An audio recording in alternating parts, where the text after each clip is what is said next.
Before me, Honorable Lobin, Honorable Bola, and even Honorable Utim have dwelt extensively on the advantages of bringing a VCC, and I will not dwell into that. Allow me to just come to a few main points. I hereby take the time of the House to talk about the regulation of companies in Mauritius, whereby the Companies Act is the main legislation governing the setting up and registration of companies in Mauritius. It applies to all companies, whether domestic or those with a global business license. The Companies Act provides for incorporation, governance, disclosure, protection of shareholders, mergers, and acquisition of companies. Well, under the same veins, a VCC will be governed by the provisions of a proposed bill, but it will still be incorporated under the Companies Act, just like it was the case for the protected sales companies. A VCC will, however, be exempted from the application of certain provisions of the Companies Act. Mr. Speaker, sir, some of the salient features of this bill include Part 2, which provides for a VCC to be incorporated as a variable capital company, and which states that a company which has already been incorporated under the Companies Act may even be converted as a VCC, and a company incorporated outside Mauritius may be registered by way of continuation as a VCC. As Honorable Lobin explained extensively again, how this can bring the investors to Mauritius and actually help us tap into this pool of investors, or even existing companies which can now continue through Mauritius as a VCC. I believe that this is key. Part 3 of the bill, which embeds clauses 5 to 7, provide that the VCC shall be a body corporate and have a legal personality. But the business of the VCC will be carried out by its sub-funds or special purpose vehicles. As Honorable Utin explained, like it can be set up either as a separate entity or as an umbrella of sub-funds, each one having a separate legal entity. Well, while Honorable Utim believes that this can be complex and he has been questioning the application of same, on the other hand, we believe that this will verily be the edge that we can provide over, for instance, the VCC of Singapore. So as per clause 5, that sub-fund or SPV can opt to have a legal personality which is separate from the VCC. Clause 6 of the bill provides for the requirement for a VCC to, of course, include the words variable capital company in its name, and provides for minimum requirements that the constitution of a VCC has to comply with. And let us be reminded here that the main objective of a VCC is to operate as an investment fund. The reason why I am laying emphasis on this is, as Honorable Lobin concluded, that the application of this bill will indeed be challenging, and we have to be reminded of the objective of this bill, and especially to disseminate this to stakeholders in the industry. Clause 7 stipulates that no VCC should operate without the authorization as a VCC fund by the FSC, while its sub-funds can operate either as collective investment schemes or as closed-ended funds, subject, of course, to the approval of the FSC. Part 4 of this bill, which consists of clauses 8 to 19, provide for procedures regarding the creation and incorporation of sub-funds or SPVs. The SPVs shall operate as vehicles ancillary to a variable capital company or as a sub-fund of a VCC. Clause 11 provides for segregated assets and liabilities of sub-fund and SPVs, which again, the orators before me explained lengthily on the advantages of having assets and liabilities which are not attributable to any particular sub-fund or SPV, but which should be allocated between the sub-funds or SPV in a manner which would not be prejudicial to participants in the sub-funds or the SPV. The application, again, will be key here. Clause 12 of the bill is another important aspect of the VCC bill, as it allows for economies of scale. How? It allows for a VCC to appoint only one CIS manager, CIS administrator, custodian, or other service provider for all its sub-funds, hence making it more cost-effective. Part 5 of the bill provides for procedures and requirements regarding the issuance of shares, redemption, buyback, and reduction of shares, on which the Honourable Minister explained. As for Part 6 of the bill, it mostly relates to reporting obligations.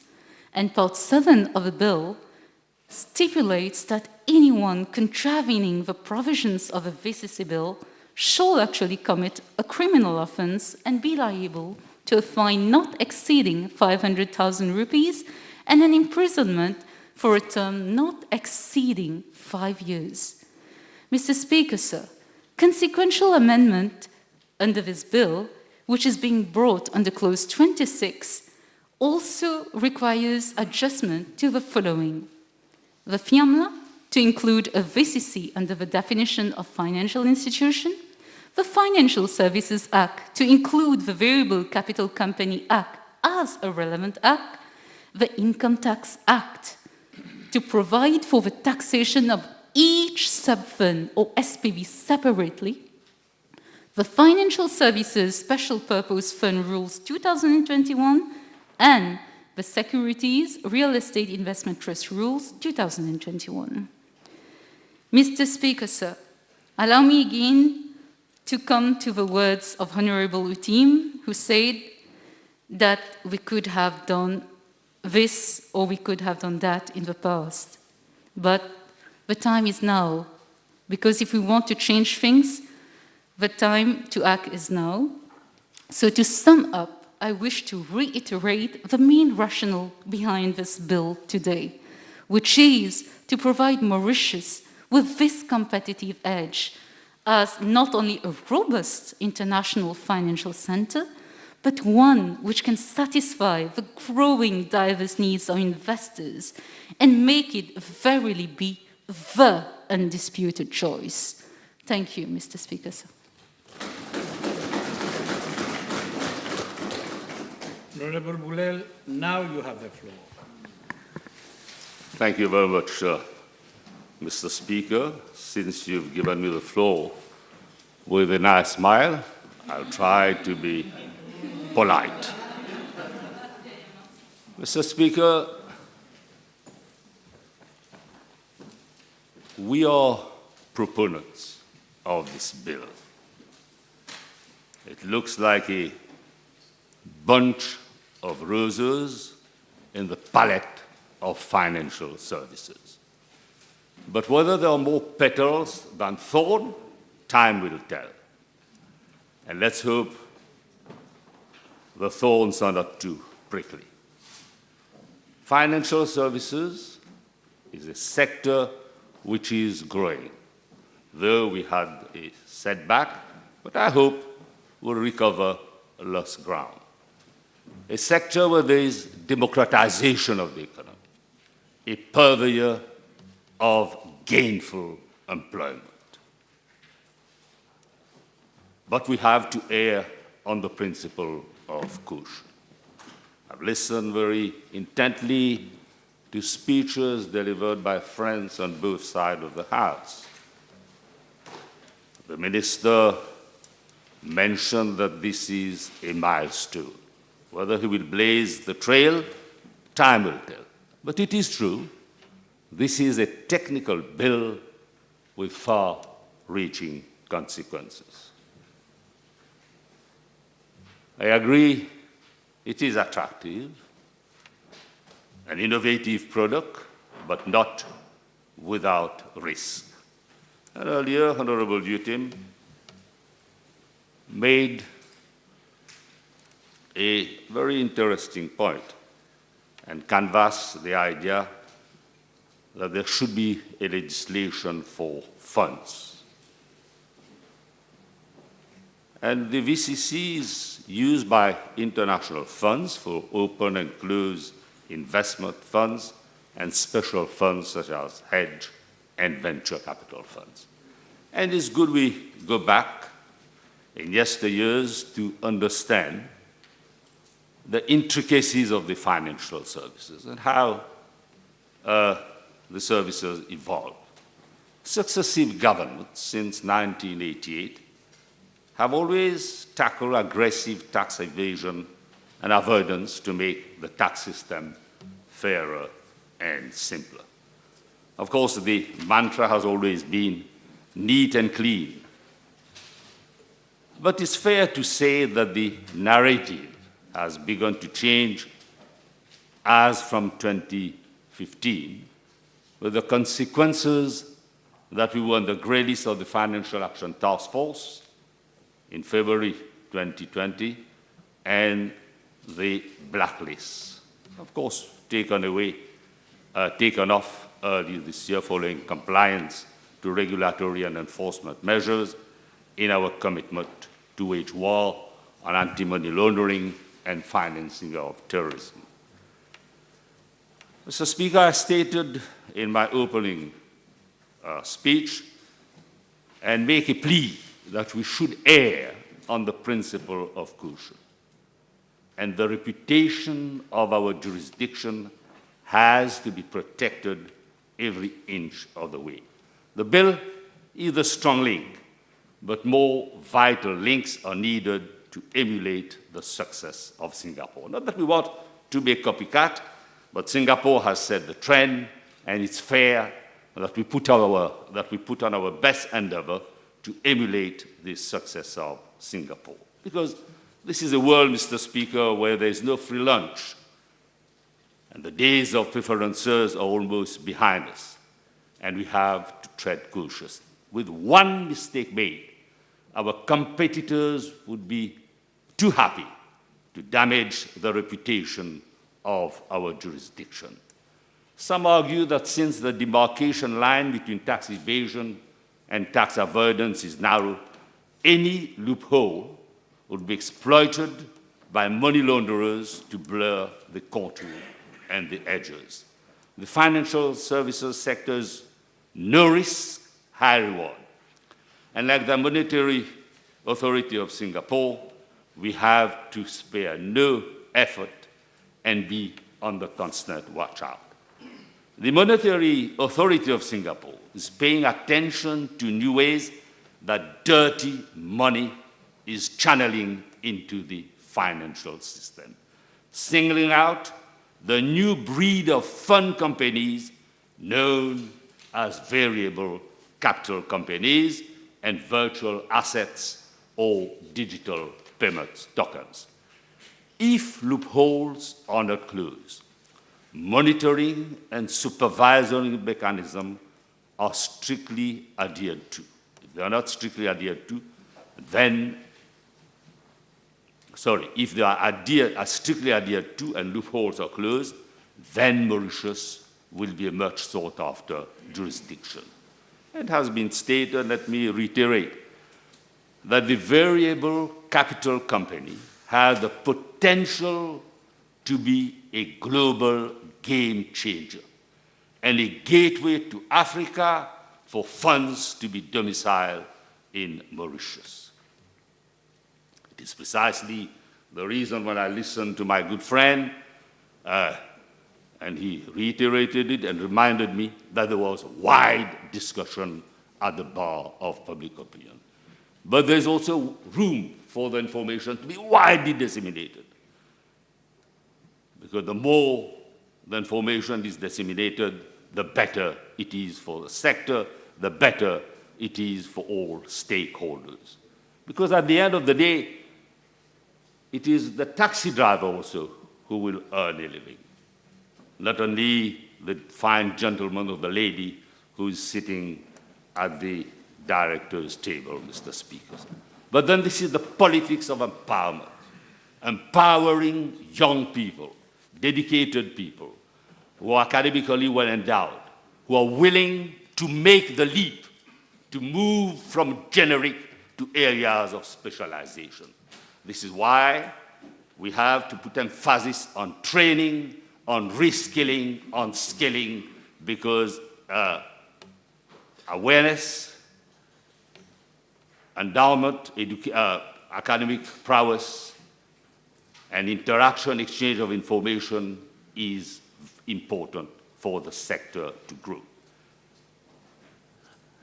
There's one thing, assuring a legislation, understanding the relevance and importance of a legislation, of course, matters a lot. But what matters more is that we need to be a center of repute.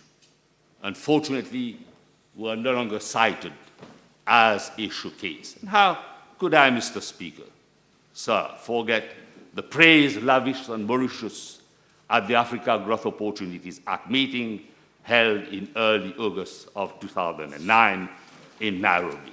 We were like peacocks, Mr. Speaker, sir. We could spread our wings, and we were proud because we had a center of repute. And this is what we need to do, turn this center into a center of repute. But we must say there are miles to go. But as I've stated earlier, we can easily recover lost ground. The minister argued that the provisions of the bill, especially sections 8, 9, 3, 12, 15 and 18 and 19, the other provisions of the legislation provide safeguard. And the main object of the bill is to serve the interests of the public. But to serve the interests of the public, Mr. Speaker, we have to put investors at par with integrity. We have to make sure that we are dealing with investors who are fit and proper. It is not because penalty for offenses are stiff and the amendments to the FAMLA are wide that the battle is won. The bill has been at the SL office since a year. Stakeholders have been privileged to interactive session to discuss the merits and the demerits of the bill, which have been highlighted by my good friend, Honorable Bola. And one of the merits are the variable capital company, and the ancillary sub-fund or the special purpose vehicle is its flexibility in the issue and redemption of shares and payment of dividends from capital or income. But, Mr. Speaker, sir, have the risks been weighed? Mr. Speaker, to weigh the risks and to minimize the risks, there is an obligation upon institutions like the MRA, the FSC, the Register of Cooperatives, and the Director of Insolvency Services. After all, MRA, or for that matter, any other body, has an obligation to report to relevant bodies, to interact, to exchange information, to cluster their forces, their strength, and to act in unison and not act as separate entities. These institutions have to come together because the object is to order threat and to see to it where the opportunities are and to grasp the opportunities. We signed the FACTA and the DTA for the specific purpose. As I say, all relevant institutions have to be on the alert, and it's a reawakening call. It is not because the VCC is flexible, easy to manage, that it should have differential treatment. We are still under probation from our recent exit from EU blacklist and the grey list of the Financial Action Task Force. And it's good to remind the House that it was under the regime of the MSMML that Mr. Sobrino was granted a license to operate a bank, much to the dismay of the public and the then governor of the bank. The Sobrino saga led to a near-constitutional crisis, Mr. Speaker. It provoked the departure of the President of the then President of the Republic, and our jurisdiction was brought into limelight because of greed and nexus with shady characters like Bastos and Sobrino, and whose reputation was dented, the country's reputation, and you think they will leave us alone. A false move, our competitors will rub it up our nose. What is relevant is our level of preparedness. Transparency and accountability is the name of the game. And there are lessons to be learned and drawn from the virtual assets and initial token offering services Act, Mr. Speaker. Mr. Speaker, but then what is the main thrust of the bill? Who are those who are on the prowl, watching and constantly watching? Of course, the heads and staff of these service providers, namely the FSC. And the FSC has to be like Caesar's wife, above reproach. It has to act speedily, but with utmost care. But it has to act and shouldn't be seen to delay applications unnecessarily. Act smart, and be confident. I must say, since we have no longer, we've exited from the grey list of the FATF and the EU blacklist, I still feel our friends from the FSC suffer from some kind of inferiority complex. It's time to stand up, be counted, and ward off any threat, and come back to senses and make it known to one and all that they are here today, here to stay, and here to dispense services. The FSC has to live up to the expectation of investors, of fund managers, because no one owes us a living. And as I say earlier, there is no free lunch, and competition remains fierce. We have to level up. Singapore's all out to smart us and to stab us if we don't watch our back. And what about Mother India? Make in India, and what does India think of our jurisdiction? It wants to know if we have conducted feasibility study on the variable capital company. Dr. Krishnan headed an expert committee on variable capital company, had submitted its report on the feasibility of variable capital companies in the International Financial Services Center to the chairperson of the International Financial Services Centers Authority. But where is our report? In whose drawer is it? How much dust has it collected? There's a call for clarification, and I hope the Minister will enlighten us and tell us where the text document to highlight the merits and to answer to the genuine concern expressed. There's still a quest for information as we are still recovering from severe bruises inflicted upon us by the Financial Action Task Force and the European Union. Mr. Speaker, the setting up and operation of variable capital companies and ancillary companies matters and should help to consolidate the financial ecosystem. Unfortunately, as I say, we don't have the zeal, commitment, and acumen of services provided by Singapore. Singapore remains a textbook reference on governance and transparency. And why is the VCC fund attractive to Singapore? Its legal jurisdiction, it has a high ranking globally for rule of law, order, and security, and almost free from corruption, contrary to Mauritius. Let us address economic fundamentals and be a legal jurisdiction of repute before we come to other fancies. The Minister of Financial Services made a long statement to remind us that the risk of money laundering and financing of terrorism is always high, despite his good intention to set the house of cards in order. And a member of the Deloitte Legal Network reminded us that VCC is subject to anti-money laundering and combating of financing terrorism obligation and must appoint an eligible financial institution to assist with performing customer due diligence, Mr. Speaker. Mr. Speaker, the VCC, as I said, is subject to scrutiny under Section 6.4, but the Financial Services Commission has to rule the waves. Will they? As I say, they have an obligation to do so. Because safeguards, yes, but we want more than safeguards. We want the guardrails also. The VCC, like the Singapore corporate entity, must be used for the standalone, the comprehensive, the collective investment system and an umbrella CIS with multiple sub-funds.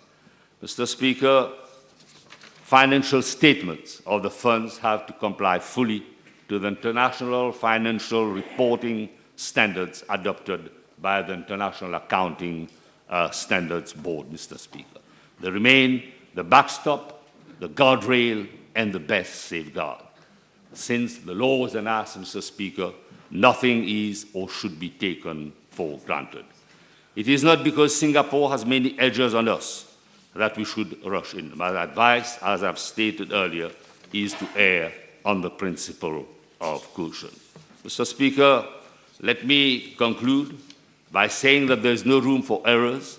Another setback will tarnish our reputation and we will be considered as a laundromat. The Minister has a responsibility to give us firm assurances that VCC is not a gateway for anti-money laundering and financing of terrorism. As we say, the devils are not always in the details. Sometimes the writing is on the wall. The new rules and guidelines of the FSC are yet to be published. We look forward to these rules and guidelines. As I say, safeguards, otherwise the sector will be off the rail, again, which no one wants. Thank you very much, Mr. Speaker. Thank you, Mr. Speaker, sir. Mr. Speaker, sir, over the years, Mauritius has established itself as a vibrant and leading international fund management center. Honorable Siratan has provided the figures. There are around 1,000 collective investment schemes and closed-end funds which are set up and administered from Mauritius, and 432 CIS managers which are licensed by the FSC. As of June 2021, management companies, most of them offer, of course, fund administration services, employed around 4,500 persons, while CIS managers employed around 170 persons. Most of these employees are high-skilled professionals. This shows how crucial is the investment fund sector to Mauritius. At the world stage, competition is tough with respect to the investment fund sector, be it from other international financial centers such as Singapore, Cayman, or most recently, JFT City. For this reason, we need to innovate and follow the international trend. The introduction of this corporate structure will allow us to capture value from the full fund management value chain. This corporate structure can be used like a traditional fund structure as well as in creative and innovative way. It is a combination of legal entity and a fund structure which may be used for all types of investment funds, including mutual funds, hedge funds, private equity, and real estate funds. Mr. Speaker, sir, our financial sector today is built upon three pillars: cross-border investment, cross-border corporate banking, and private banking and wealth management. The core area of specialization is the facilitation of cross-border investments and related fund administration activities, which comprise an estimated 88% of IFC tax revenues and 70% of the sector's employment. In line with the Mauritian government's Vision 2030, target to double the size of the financial sector, we thus aspire to grow its contribution to GDP to $1.9 billion, which will increase IFC-related employment by 1.5 times to approximately 17,000 jobs and increase tax revenue to approximately $0.3 billion. Achieving these ambitions are dependent on many factors, including adapting our legislative framework to cater for vehicles and structures meeting the needs and demands of the international market. Hence, the very recent adoption of the Virtual Asset and Initial Token Offering Services Act, and now the introduction of the Variable Capital Companies Bill. This sector, Mr. Speaker, sir, has its own dynamics. And to reach the milestones and achieve the targets set, we need to keep up with the pace of the market and match the fierce competition with other jurisdictions. The growth of our financial sector also rests on parameters of compliance with international norms and guidelines. However, the expansion and growth of the sector were challenged. The sector was already subjected to growing international pressure, adverse press coverage, and the changing international economic landscape. And the fact that Honorable Utim and Honorable Boulel raised the issue, let me therefore also address the matter. Not only it is relevant, but it is important to recall how challenging the past 2 years has been for the sector, and to highlight the commitment and effort put in by the Prime Minister and the government in ensuring that our financial sector lives to the reputation it has built itself. Mr. Speaker, sir, February 2020, the Financial Action Task Force, FATF, placed Mauritius, along with 17 other countries, on its grey list. And as a consequence of this listing, Mauritius was also listed on the EU's list of high-risk countries, the blacklist, which was effective as from October 2020. A serious challenge for a sector which is a core part of the Mauritian economy, a sector which contributes almost $1 billion to GDP and approximately $180 million in tax revenues and provides nearly 12,000 to 15,000 jobs. Ceci dit, the FATF did acknowledge the progress made by Mauritius in improving its technical compliance with the FATF recommendations and increasing the level of effectiveness of its AML-CFT system during the one-year observation period, which started in October 2018 and ended in October 2019.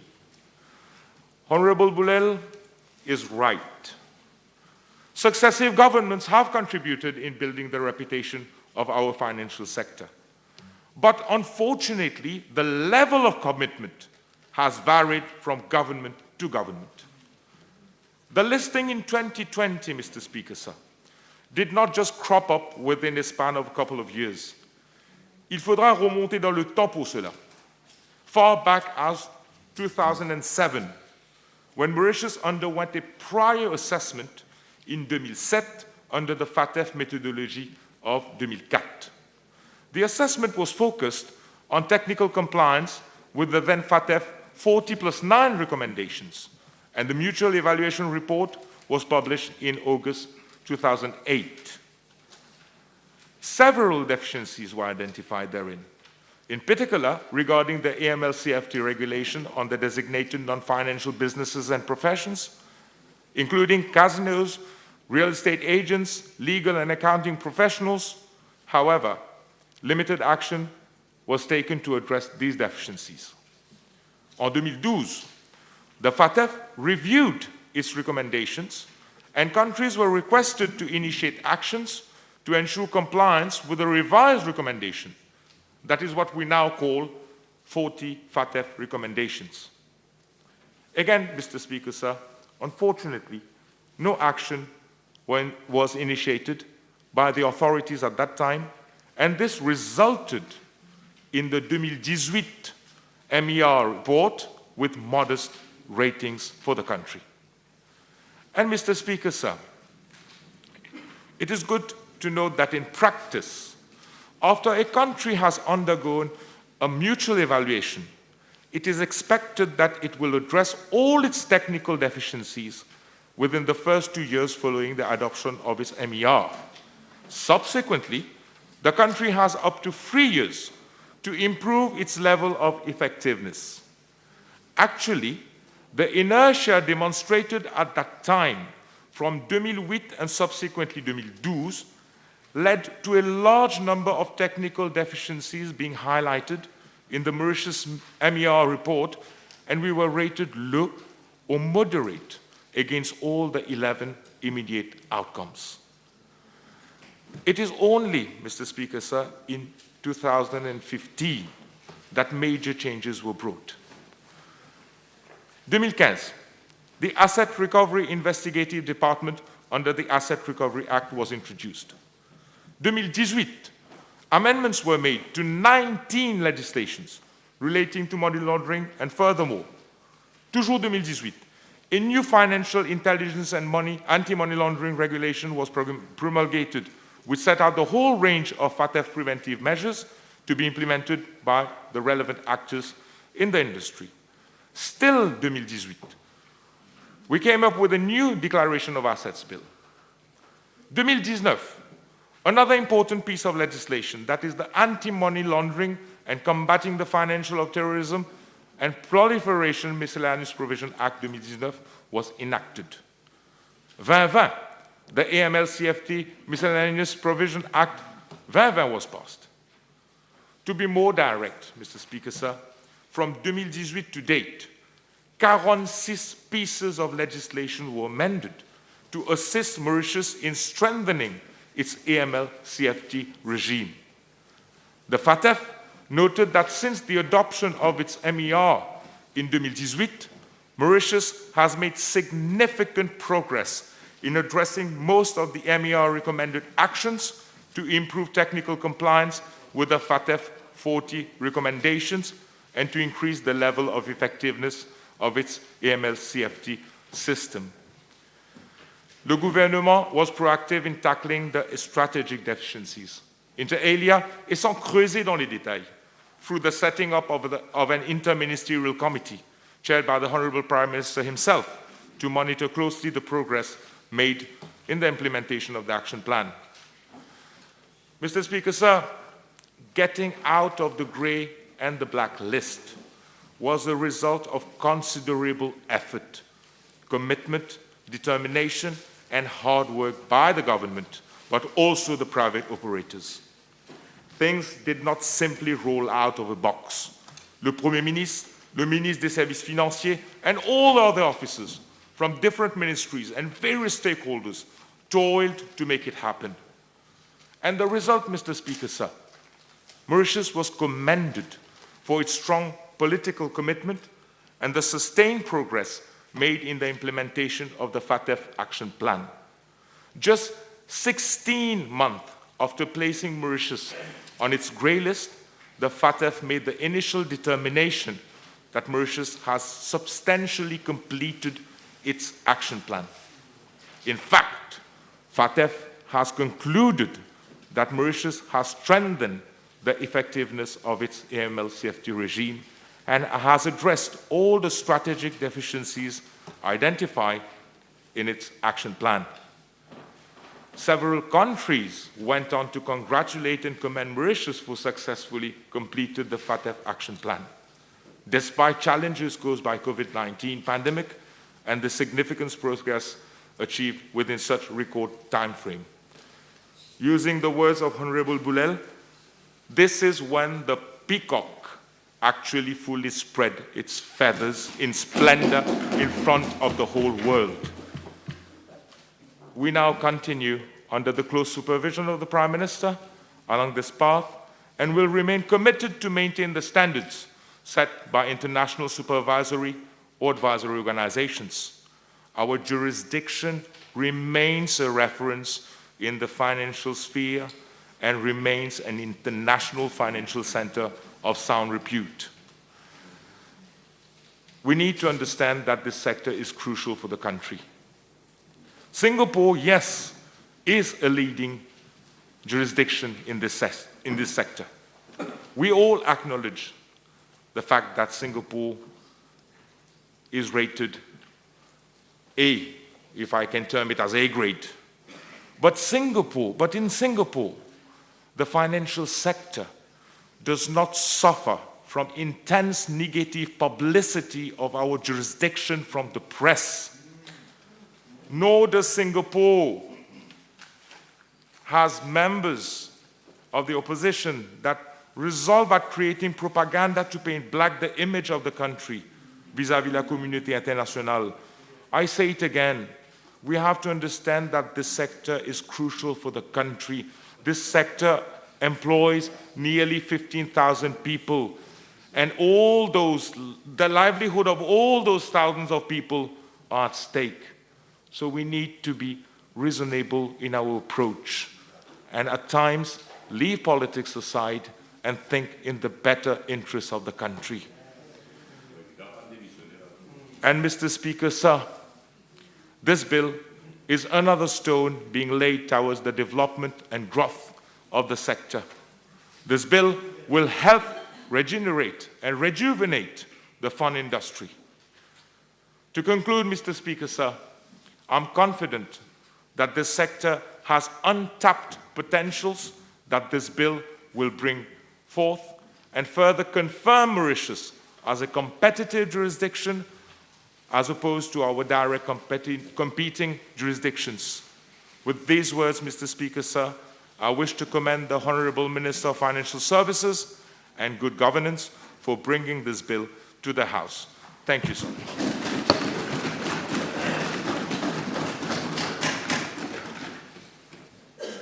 Monsieur le Président, permettez-moi d'abord de remercier tous les membres qui ont intervenu sur ce projet de loi.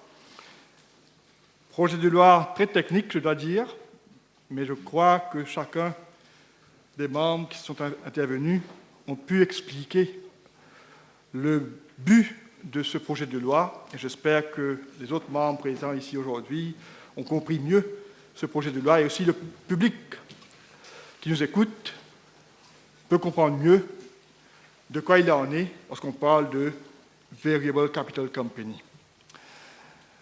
Je dois aussi noter que des deux côtés de la Chambre, il y a eu plus ou moins consensus par rapport à le besoin de ce nouveau produit et que, dans l'ensemble, tous les membres sont d'accord que c'est un produit intéressant et qui va aider au développement de notre secteur financier.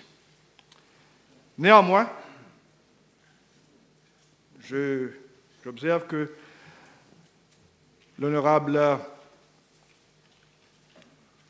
Robin, qui est aussi un opérateur, je dois dire, qui est un player dans ce secteur, qui a eu l'occasion de participer dans des réunions consultatives au moment où on discutait sur ce projet de loi. Il a pu apporter sa contribution et, de par son intervention, je suis heureux d'entendre qu'il est tout à fait d'accord, complètement d'accord avec ce projet de loi. J'attendais aussi à ce que l'honorable Outim, qui est aussi quelqu'un qui est très impliqué dans ce secteur, qu'il aurait aussi donné son soutien total à ce que ce projet de loi soit introduit aujourd'hui ici, dans cette Chambre. Il a commencé par dire que voilà, la situation est catastrophique à Maurice, le secteur connaît des difficultés. C'est vrai, Monsieur le Président, on a connu des périodes difficiles avec la Covid en 2020-2021, aussi avec Maurice qui a été placé sur la liste grise du GAFI et aussi la liste noire de l'Union européenne. Maintenant qu'on est sorti de toutes ces listes, c'est le moment, bien sûr, de relancer et de redynamiser les secteurs, et la raison pour laquelle on vient de l'avant avec ce nouveau produit. Ce n'est pas le seul produit, on a introduit une nouvelle loi en décembre 2021 par rapport aux Digital Assets. Aujourd'hui, avec ce projet de loi, en ce qui concerne le Variable Capital Company, ça démontre l'effort du gouvernement, l'effort de mon ministère pour venir de l'avant avec des produits dont il y a un intérêt général dans cet espace financier, et il y a un appétit pour ce produit, et raison pour laquelle on vient de l'avant pour offrir, encore une fois, d'autres produits et services qui va être, j'espère, très attrayant pour Maurice comme une juridiction, comme un centre financier. Alors, on a bien sûr vu un peu ce qui se passe ailleurs. Il ne faut jamais réinventer la roue, comme on dit. Donc, il y a bien sûr le modèle singapourien, mais il y a le modèle de GRC, mais il y a aussi d'autres modèles. Et Maurice, ce qu'on a fait lors des discussions qu'on a eues, que ce soit au niveau du régulateur, mais aussi avec les opérateurs, voir comment rendre ce produit encore plus intéressant. La raison pour laquelle ce produit, aujourd'hui, qu'on vient d'offrir, permet d'avoir des features, comme on peut appeler, plus que offre le Singapour ou les autres juridictions. Parce qu'on veut présenter un produit qui est mieux ce qui est offert aujourd'hui sur ce monde financier. Parce que, comme j'ai dit encore une fois, c'est qu'on veut relancer ce secteur, redynamiser le secteur qui, comme vous le savez tous, c'est un secteur qui est très dynamique, les choses bougent très vite, et on ne peut pas rester comme si dormir et ne rien faire. Donc, d'une part, on veut que les choses bougent, mais lorsqu'on vient avec des projets pareils où il y a des aspects innovants, l'honorable Tim commence à y mettre des réserves pour dire que faites attention, ça risque de ne pas marcher. Il a parlé sur le fait d'avoir le sub-funds étant avoir la possibilité d'être une entité à part entière, avoir une personnalité propre. Je pense, et il pose la question, comment ça va fonctionner avec un VCC et aussi avec un sub-funds ayant chacun une entité propre. Ça existe partout, Monsieur le Président. Dans un groupe de compagnies, il y a le holding, il y a les subsidiaires, donc il n'y a rien qui empêche à ce que ça puisse fonctionner. D'ailleurs, l'honorable Lobin a expliqué, donné un peu les justifications, et encore une fois, j'ai dit, ce n'est pas une obligation, c'est une possibilité qui offre dans ce projet de loi à ce que quelqu'un puisse aussi avoir un sub-fund qui soit incorporé comme une entité à part entière. Donc, pour vous dire encore une fois, Monsieur le Président, c'est qu'on offre un produit aujourd'hui qui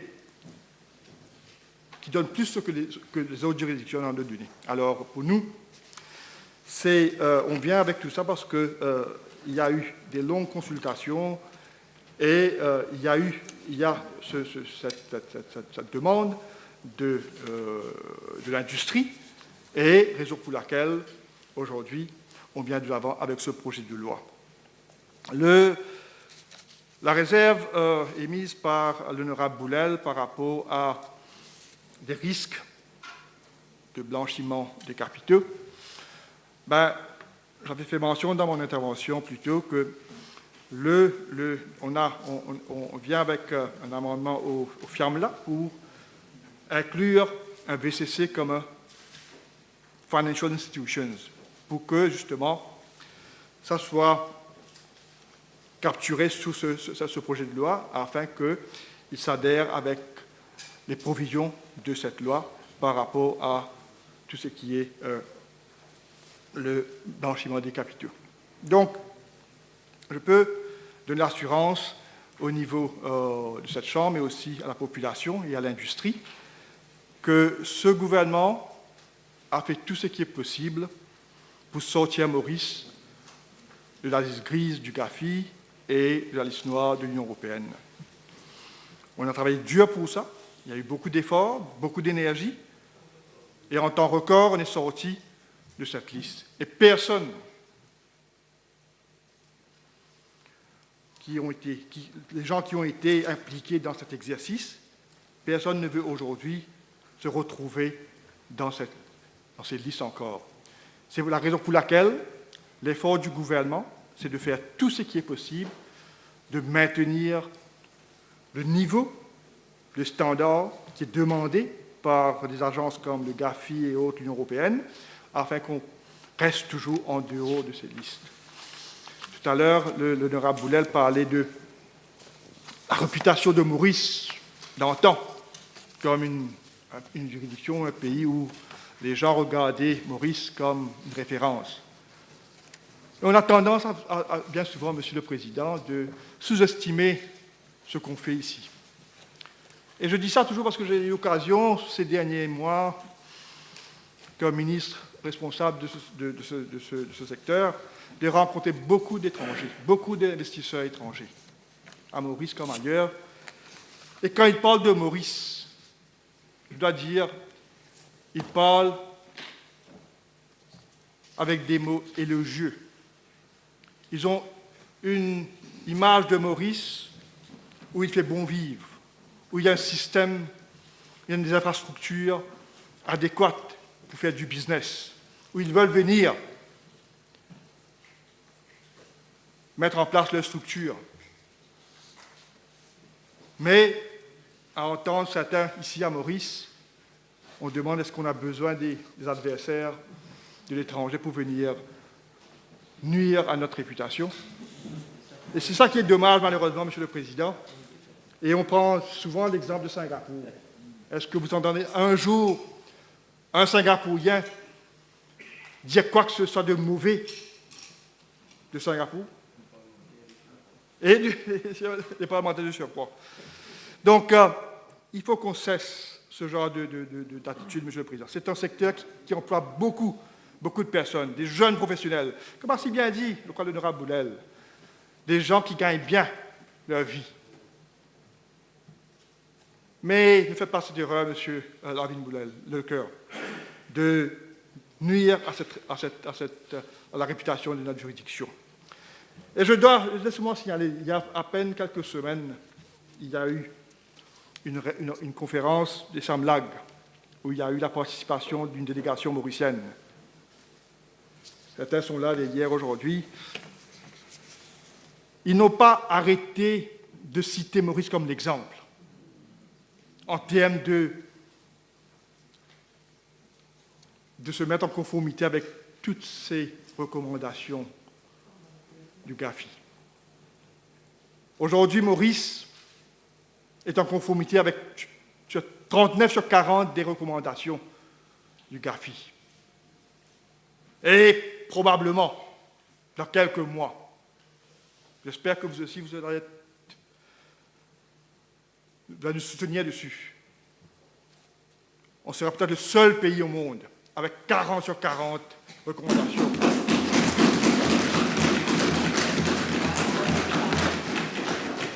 Donc, tout à l'heure, Dr Boulel parlait de Bastos, encore une fois.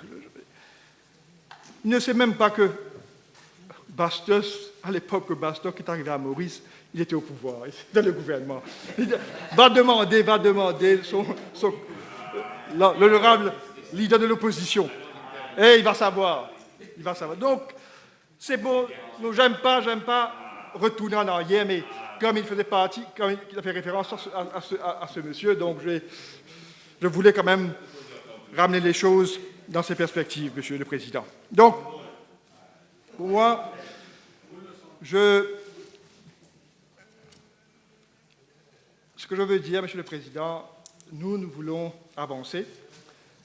Le ministère, le gouvernement a un objectif clair par rapport à comment ce secteur doit développer. On veut doubler sa contribution sur l'économie mauricienne et pour cela, justement, on vient avec un certain nombre de nouveaux produits. Et il y a aussi les produits existants qu'on est dans le revoir pour les rendre encore plus attrayants. La formation, vous avez parlé, là encore, je dois dire, on n'arrête pas la formation. On va continuer parce qu'il faut toujours préparer nos jeunes à pouvoir entrer dans ce secteur. L'honorable Lobin a parlé justement qu'il y a un besoin d'upscale nos officiers. Et je dois dire que ceux aussi, on ne les signe pas. Et c'est la raison pour laquelle beaucoup des Mauriciens sont poachés par des juridictions comme Luxembourg. C'est pour dire à quel niveau de formation aujourd'hui on a parmi nos compatriotes. Donc, c'est pour ça que je dis, il ne faut pas trop souvent faire croire que Maurice, rien ne va. Or, c'est un secteur qui, pour moi, a un grand avenir, un secteur qui va compter beaucoup pour l'économie mauricienne. Et j'espère que, bien sûr, cette attitude, cette mentalité qu'on a à continuellement faire croire que tout est noir à Maurice va changer une fois qu'on comprend que c'est l'avenir du pays qui est en jeu. Alors, une dernière chose, peut-être, parce que ça aussi, le docteur Arvind Boulel avait fait mention de ce rapport de M. Krishna. Et ça, c'est pour le Gift City, M. l'honorable Boulel. Ce n'est pas pour Maurice. Donc, je voulais juste corriger cette perception. On peut croire que c'était pour notre juridiction. Donc, Monsieur le Président, voilà encore une fois un produit qu'on est en train de mettre à la portée des acteurs de cette industrie, que pour moi va servir à donner un nouveau souffle à notre secteur de services financiers. Je suis sûr que tous ceux qui ont travaillé et contribué pour arriver là aujourd'hui vont être satisfaits qu'on a délivré sur nos promesses. Je voulais tenir à remercier avant de terminer tous les officiers qui ont travaillé pour qu'on soit là aujourd'hui, à commencer par les officiers de mon ministère, les officiers de la Financial Services Commission, il y a les officiers de bureau du State Law Office, bien sûr les opérateurs et tous ceux qui ont apporté leur contribution. Et encore une fois, je remercie tous les membres qui ont apporté leur contribution lors de ces débats sur ce projet de loi. Avec ces quelques mots, Monsieur le Président, I commend the bill to the House. Merci.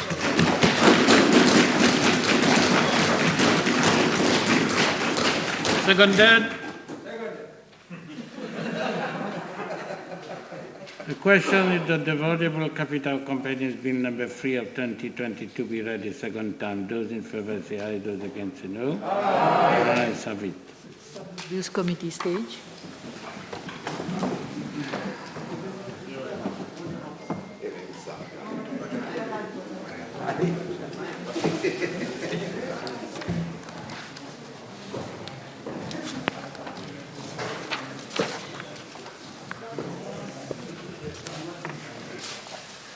Clause 1, short title. Clause 2, interpretation. Clause 3, setting up a variable capital company. Clause 4, specific provisions relating to continuation. Clause 5, legal personality and structure.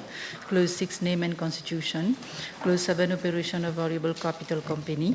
Clause 8, creation of subfund. Clause 9, creation of special purpose vehicle. Clause 10, incorporation of subfund or special purpose vehicle. Clause 11, segregated assets and liabilities of subfund and special purpose vehicle. The question is that clauses 1 to 11 stand part of the bill. Those in favour say aye, those against say no. Aye. The ayes have it.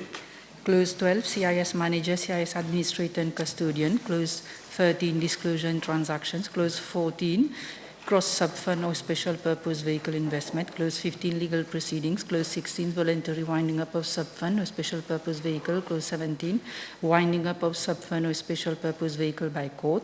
Clause 18, withdrawal or approval of sub-fund or special purpose vehicle. Clause 19, direction to support activities of sub-fund or special purpose vehicle. Clause 20, shares. Clause 21, power to redeem and buy back shares. Clause 22, reduction of share capital. Clause 23, record keeping. Clause 24, filing of accounts. Clause 25, offense. Clause 26, consequential amendments. Clause 27, regulation. Clause 28, commencement. The question that clauses 12 to 28 stand part of the bill. Those in favour say aye, those against say no. Aye. The ayes have it. The schedule. Question that schedule stands part of the bill. Those in favour say aye, those against say no. Aye. The ayes have it. Title and enacting clause. The question is that the title and enacting clause stand part of the bill. Those in favour say aye, those against say no. Aye. The ayes have it. The question that I do report to the House that the Variable Capital Companies Bill number 3 of 2022 has passed the committee stage without amendment. Those in favour say aye, those against say no. Aye. The ayes have it.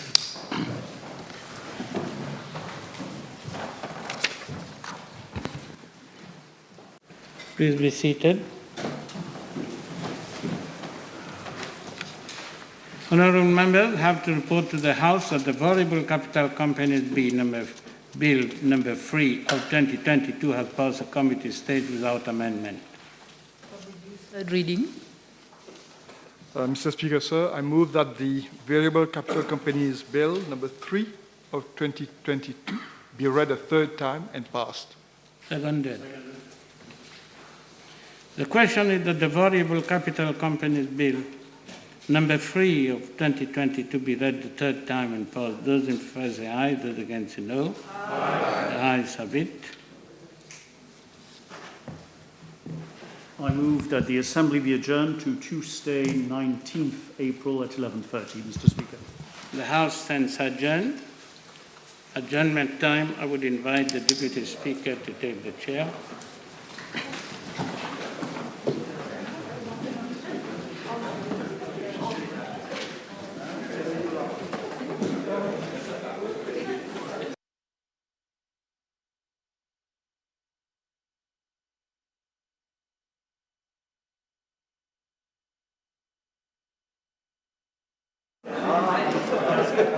Thank you very much. Please be seated. Honorable Ganga Prasad. Thank you, Mr. Deputy Speaker, sir. The matter I wish to raise is addressed to the Honourable Minister of Youth Empowerment, Sports and Recreation. Honourable Minister, I am making this request on behalf of the inhabitants of Petit Raffray and the vicinity, who have informed me that currently they cannot use the Petit Raffray football ground in the evening because there is an issue with lighting. As you may be aware, an increasing number of people who work during the day normally use the football ground in the evening. In the absence of lighting facilities, they are unable to use the football ground in the evening. On their behalf, I request you to do the needful so that the playground is soon provided with proper lighting. I thank you. Mr. Deputy Speaker, sir, I thank the honourable member who has already given me advance notice that he is going to raise this issue. I am well aware of this situation. In fact, my colleagues, MPs, Honourable Minister Tilak and Honourable PPS Ramdoni, have already raised this issue with me. And Mr. Deputy Speaker, sir, I'm informed by the officers of our ministry that the ESD is actually looking into the matter, and hopefully a solution will be provided soon. Thank you. Thank you, Honourable Omir. Thank you, Mr. Deputy Speaker, sir. My request is addressed to the Honourable Minister of Health.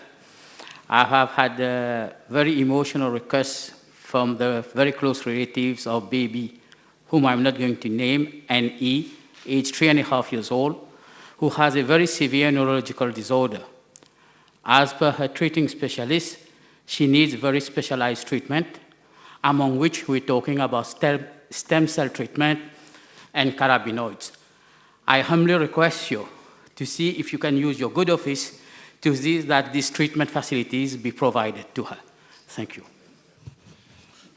Mr. Deputy Speaker, sir, the baby, if she's having a treatment at the hospital center, and if this treatment is not available in Mauritius, so there is always a recourse to have treatment on overseas treatment. So I believe that they have to follow the procedures, and once the board decided that this baby should be sent abroad for treatment, that will be done. But I rest assured, Honourable Member, that I am going to follow this matter. Thank you, Minister. Honourable Danu, please. Thank you, Mr. Deputy Speaker, sir. My agenda matter is addressed to Honourable Alan Ganu, Minister of Transport and Light Rail. The matters I would like to raise concern the Traffic Management Road Safety Unit.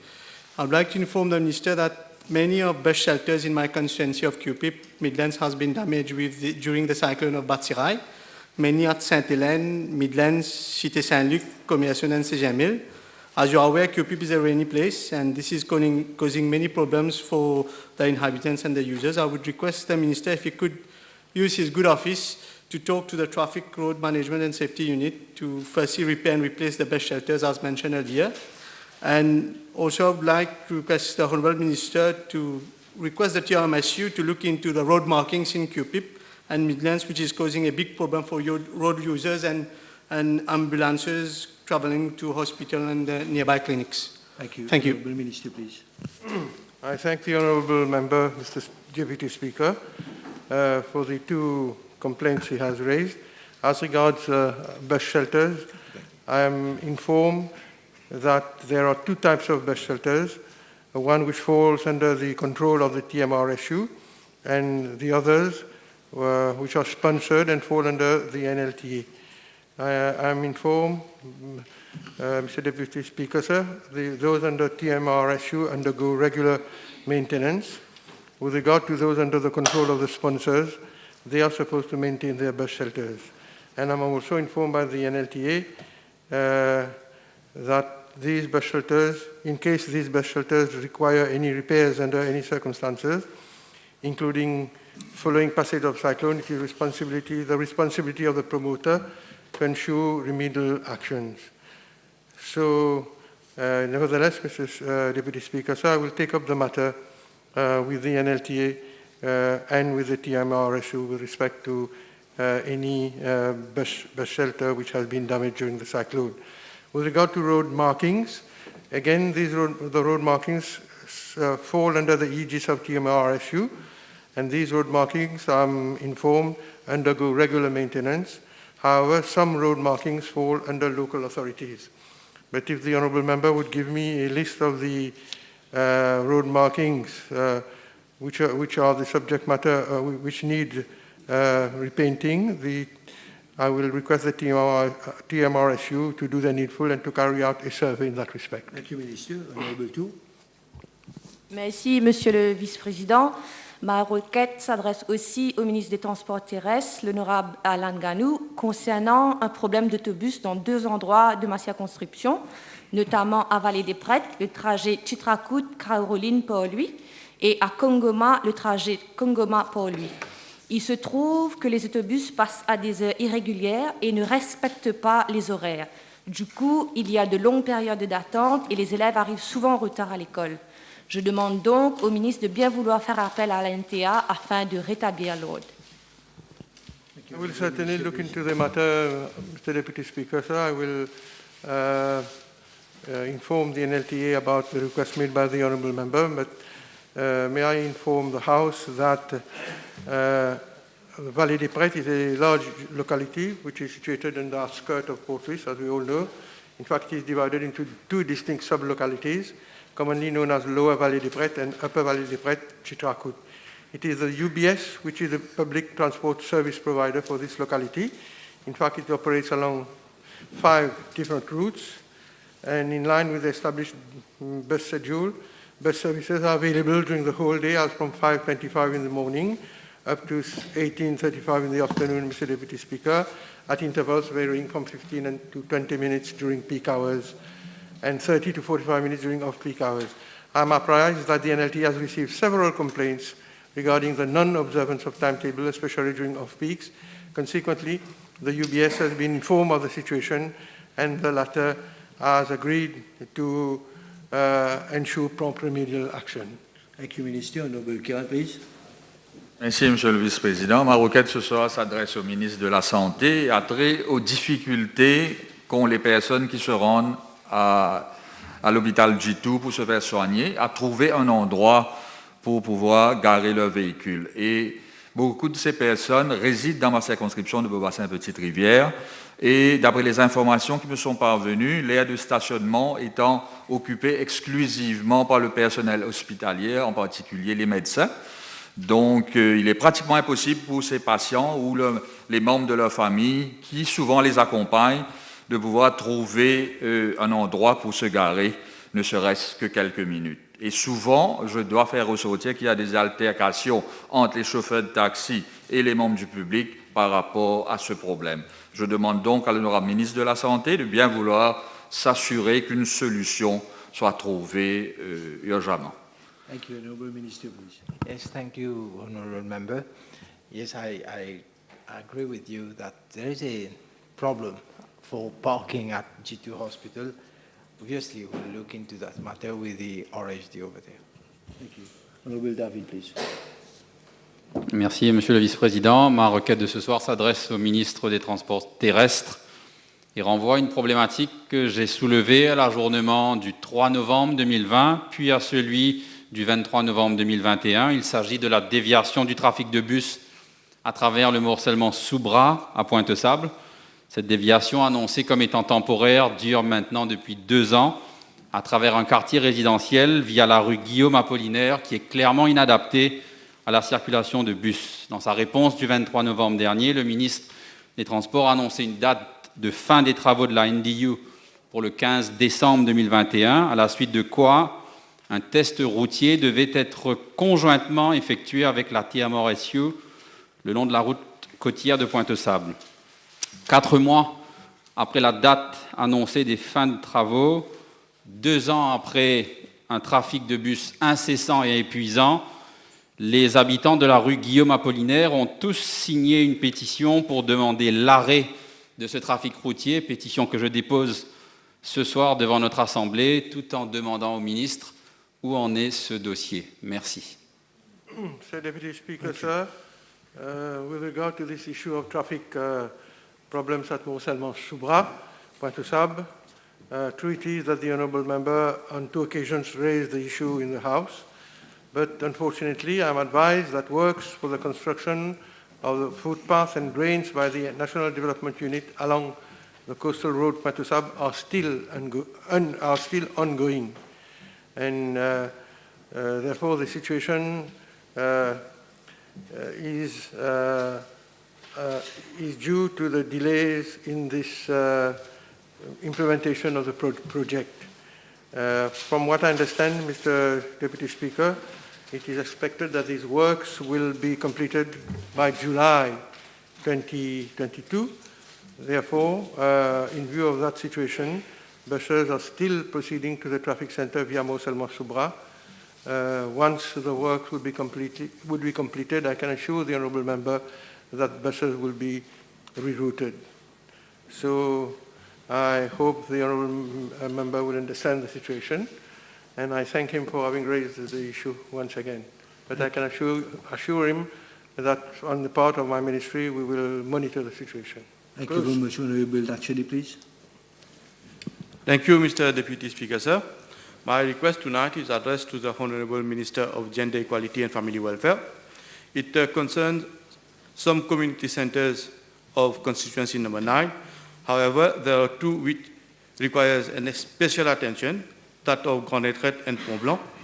The fencing and light poles have fallen down, and that of Grand Retraite Community Centre, which is also used as a refugee centre, has floor tiles which are coming up, and these damages are also a safety hazard. I will just humbly request the Honourable Minister to please carry out an urgent refurbishment to these community centers. Thank you. Thank you, Minister, please. Mr. Deputy Speaker, sir, I thank the honourable member for having brought the matter to my attention. I wish to reassure the House that we are at the level of the Ministry, under the Sugar Industry Labour Welfare Fund, we are taking advantage of the fact that at the moment all the centres are closed to effect renovation works. As to the specific centre mentioned by the honourable member, Grande Retraite Community Centre, that centre, I believe, has a tender which is going to be awarded shortly. I don't have the closing date in mind, sorry. The work is going to be carried out. Thank you. Thank you. Honourable Dulep. Merci, Monsieur le Vice-président. Ma requête s'adresse au ministre du Transport, l'honorable Alan Ganou. Je suis en présence de doléances de quelques parents habitant le village de Mort-d'Albert et dont les enfants voyagent par le bus pour aller à l'école à Curpip. Donc, je fais référence à la route numéro 9. Il se trouve que très souvent, ils doivent attendre parfois jusqu'à 1 heure le matin pour qu'ils puissent trouver un autobus. La raison étant que plusieurs de ces autobus qui desservent la route 9 ne s'arrêtent pas. Je demande donc au ministre de s'enquérir de cette situation pour une solution. Merci. Thank you, Honourable Minister, please. Thank you, Honourable Member. Mr. Deputy Speaker, I will look into the matter, but perhaps I should inform the House that no public bus can refuse access to commuters, to school children, if seating accommodation is available in this bus. And if such offences are reported to the NLTA, the latter will initiate actions and probably disciplinary actions against the defaulters. Thank you very much, Honourable Lubin. Thank you, Mr. Deputy Speaker. Sir, my request is addressed to Honourable Hariram, Minister of National Infrastructure and Community Development. It concerns the construction that is ongoing at La Marie Road, B64. 3 bridges are being built along Avenue Charles de Gaulle, La Caverne Dispensary, and there is a diversion scheme in place since 17th of March 2022, but the scheme is not working properly, in as much as there are no policemen on site at peak hours to make the traffic goes there smoothly. If you could look into the matter, maybe with the contractor, because they need to liaise with the TMRSU. I've sent you pictures. If you could look into the matter, please. Minister, please. Thank you, my honourable colleague. And thank you for giving advance notice of this question. I have checked with the officers. In fact, the officers are confirming me that they've checked with the contractor and there are police officers on site. But I'll check it myself with PPS Bubbly. We'll go inside and have a look at it. As you rightly said, we have 3 bridges being built. And as you would have noticed during the recent flooding, this region hasn't been affected. The works, ils sont en train de porter leurs fruits. So please bear with us. I know it's a difficult situation. We rely on your support for us to be able to address this situation and ask for patience from the public. And this work will only last, now we are heading toward the end, so we are remaining hardly 10 days work more before we can open that bridge, and we have 3 brand new bridges that will alleviate the flooding problem and the traffic problem will be solved. And at the same time, I'll thank my honourable colleague Babli for his help. We will now be constructing the Hollywood Bridge and repairing that road. We'll invite you for the site visit. Thank you. Thank you very much. Honourable Ramphel. Mr. Deputy Speaker, sir, I wish to raise an issue to the address of the Honourable Prime Minister on behalf of the families who have been affected by the recent flooding at Plenmagnon. Unfortunately, the Honourable Prime Minister is not here, but may I, through the Deputy Prime Minister, ask that those families have been severely affected by the recent flooding.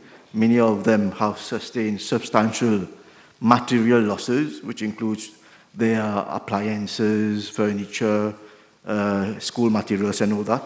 So may I request the Honourable Prime Minister to consider using the funds from the Prime Minister's Relief Fund to consider if a reasonable compensation could be provided to those families so that they can cover for the expenses for the purchase of their furnitures and household appliances, etc. Thank you. Message will certainly be conveyed to the Prime Minister, Mr. Deputy Speaker, sir.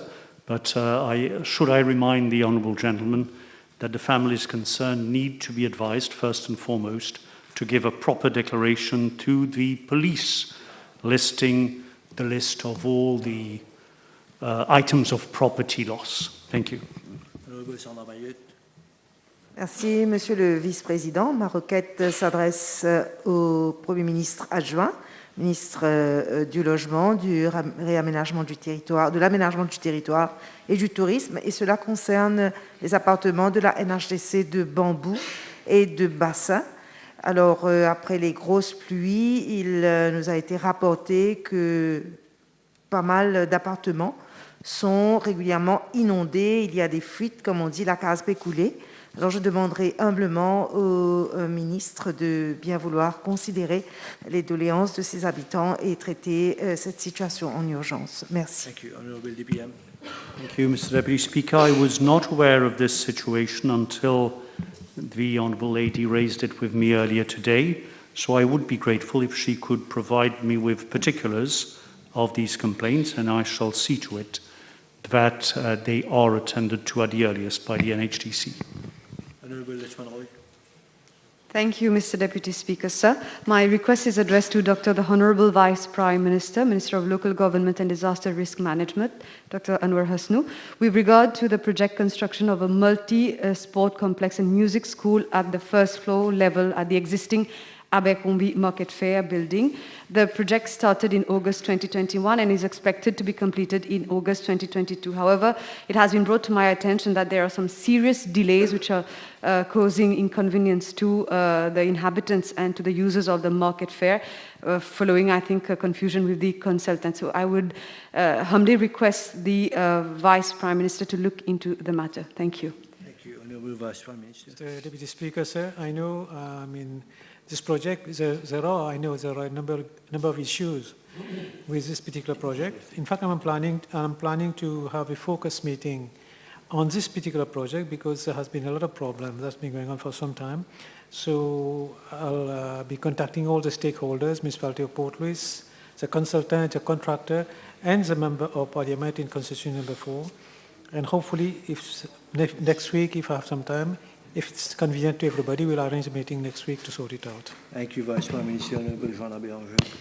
Ma requête s'adresse à l'honorable ministre de l'Égalité des genres et du bien-être de la famille.